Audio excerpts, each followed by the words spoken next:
the hind legs. Now before we do the zigzag, you just start to do the slowly transition we did yesterday. You remember? Yeah. To the half pass from the center line to the quarter line. Travers, straight neck, wait, wait, wait, and the change.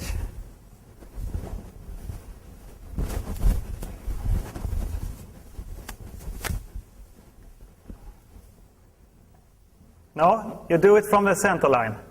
Remember? From the center line out here to the quarter line.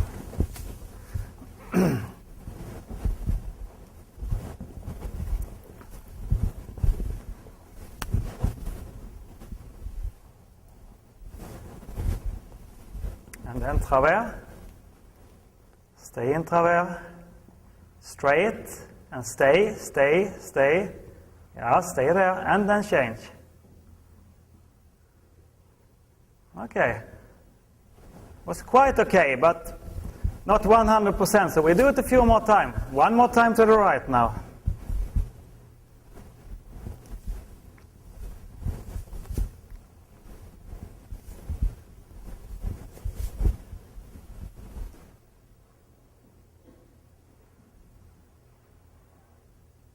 Half pass to the right. Travers. Straight. Change. And left half pass. Very well. So this side was really good now. Travers.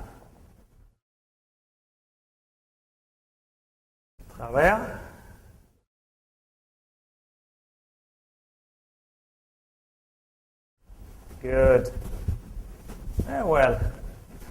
I hope you understand, everybody. This is very, very good. This is a typical Cura exercise. I have done it 1,000 times with my horses. And I know how good it is. Especially when they start to be before you with the mind.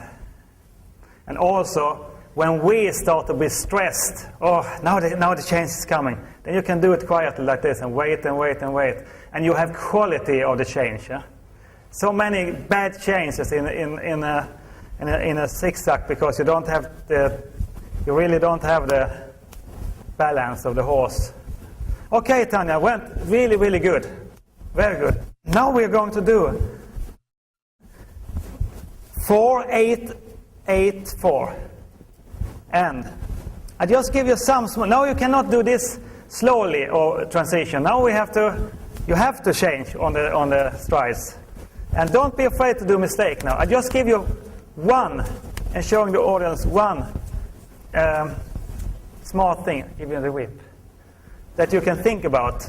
Now we don't have time anymore to do this slowly transition. We can prepare it like this. But you do 4 steps like this. When you are like on the way to the third stride, you have to start to straight up. You know what I mean? You cannot wait until because you have to straight up and make the change. So if you had a whip like this and now bending like this to the left, the shoulder have to be a little bit before the hind legs. But we also want the shoulder to be a little bit before the hind legs when you go to the next one, to the right. And what you can do, because if you go like this, and then you make the horse straight, and still the hind legs is a little bit after the front, which it should be. What happens when you change? Then the hind legs is leading for the next one. And you see that very, very often. Then you can do like this in your feeling. Left, left, left. When you start to straight the horse up, you push the hind legs a little bit the last step over to the left side. And stopping up the shoulder to be left. When you make the straight, you push a little bit the hind legs here before you do the change. And then back the change and the shoulder is automatically on the right way again. It's a little bit the same thing you're doing here. But here we're overdoing it very, very much. Here it goes very quick. And you can just think about it. The last step, push it over when you do the horse straight. Try to think about it. It's more easy. When you do the neck straight, I push the hind legs over to the left side if you have the left canter, and the opposite on the right.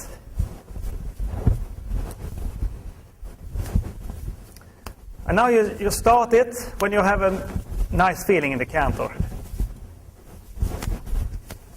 I know it's difficult for you now to see how good the details in a zigzag. The best position is from the both sides.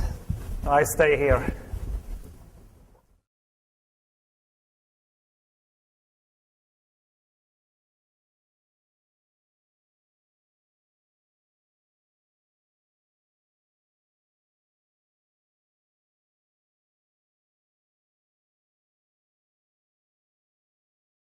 I can explain one thing, how they are thinking, the judge, and how they're looking. When you go up to the zigzag, for the Grand Prix or for the Intermediate 2, and you start the first short one, don't get in a panic if you make 1, 2, 3, and you feel a little bit that you're late. You did.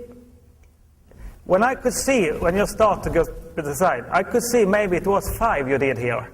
The thing is, the judges are not pushing down so much if it should be, because they can't really know.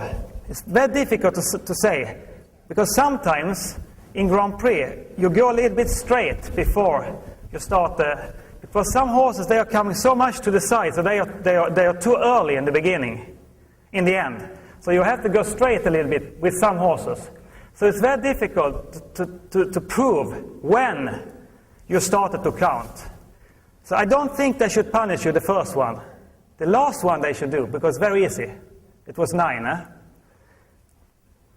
So if you go in here and you feel that you have to have 1 more stride, it cannot be 2 more or 3 more, then they see it. Then it's better to do 1 more and do it in the right moment, to start it in a nice way. So that was okay. The only thing here was the last one, that you were a little bit late with your 8s there. First question. What problems do you see in the rein back in the upper level horse, and what do you do to correct these issues? In the rein back? Yes. The most, we're going to look at that today later on. What's good? We're going to do it with some, in the evening I always write down a little bit, some small notes, so I'm not forgetting things. And in the afternoon we are going to take a look at it. But I think one thing, the most difficult with rein back, in my own experience, when I do it myself and when I see people doing it in competition, also good riders, is that you have tension in the horse, you know. You make a halt, and the horse, and you feel, shit, the horse is not really on the beat, and then, or the head really behind, you know. They are like this, and then, like this, you know.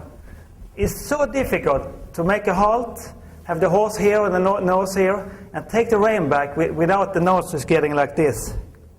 So you have to train a lot with the contact, because normally it's the contact problem all the time. And also that the rider won't doing it too much with the hand.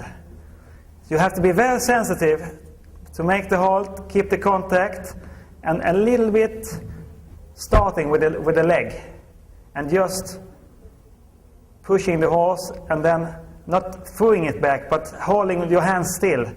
And as soon as you do a little bit of half halt like this, and the horse starts to take the first step, you have to be a little bit lighter. And maybe you make lighter and then a small parade again. So it's so much feeling from the rider. That's why it's so difficult. You know, some years ago we have rein back, like we call, I don't know in English, but we call it in Sweden vagga. You know, 1, 2, 3, 4, 1, 2, 3, 4, and back again in Grand Prix. And that was the worst movement you can see in a Grand Prix. First of all, it was very boring. Secondly, 90% didn't do it good. Also the best riders. Then you realize how difficult it is. So rein back is really tricky, and we're going to look at one horse tomorrow. But the biggest problem is the connection problem. The horse getting tense, frustrated, and behind the bit. But that's my opinion.